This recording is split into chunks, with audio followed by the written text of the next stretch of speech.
D'Axel Red, vous découvrirez que l'influence musicale est différente sur chacun d'entre eux. Alors pourquoi des textes plus engagés sur son dernier album Face A, Face B? Axel nous répond maintenant. Le premier album était pop, soul. Le deuxième était carrément plus soul puisque j'étais à Memphis et Nashville où j'ai enregistré avec mes grandes idoles légendaires, on peut le dire. C'était Steve Cropper, le guitariste d'Otis Redding, Roger Hawkins, c'est le batteur d'Aretha Franklin, Isaac Hayes. On a fait un duo qui est caché sur l'album. Donc c'était vraiment un rêve que j'ai pu réaliser. Le troisième album, en fait, c'était plus européen parce que je voulais vraiment, dans la suite de Rester femme, tu vois, je voulais combiner ce côté soul avec les sonorités actuelles aujourd'hui. Et le troisième, mais il y a un élément en plus qui est venu, c'est l'aspect disco.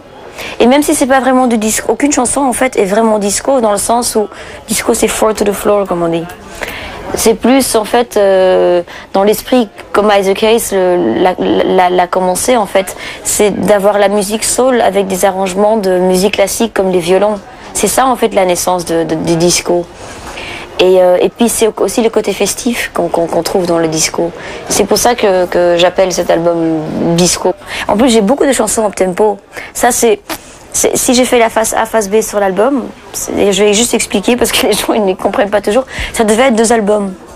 D'ailleurs j'ai composé 26 chansons, j'ai écrit 23 textes et j'ai enregistré, donc terminé 18 chansons.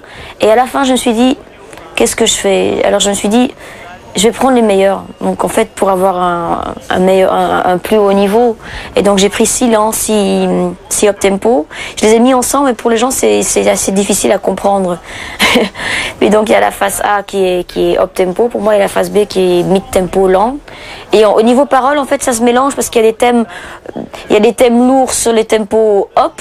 Et il y a des thèmes légers sur les tempos lents. C'est vrai que je me souviens au départ, les gens me disaient mais t'as des chansons qui parlent d'amour tout le temps. Et je disais c'est pas vrai, écoutez les albums.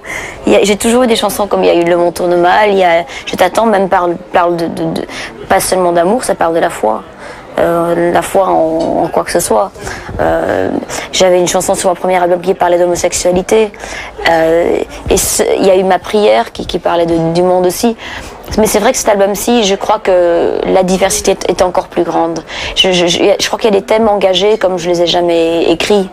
Je crois que c'est l'album pour moi de la maturation.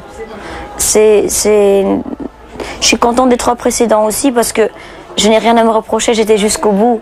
Et c'est sûr que dès que l'album est fait, déjà 2 semaines plus tard, je me dis zut, j'aurais dû faire ça. Mais je crois que c'est pour ça que je vais jusqu'au bout des choses. C'est pour ça que je suis perfectionniste, parce que je me dis, écoute, à ce moment-là, j'ai fait le nécessaire, j'ai fait tout ce que je pouvais faire, et c'est normal qu'on évolue. C'est normal qu'aujourd'hui, je changerai les choses à mon premier album, parce que sinon, ce serait plutôt un mauvais signe. Ça voudrait dire que je stagne. Quelque chose sous mon pied vient de faire bang. Un fax, je me permets de vous le lire, de Brigitte Bardot.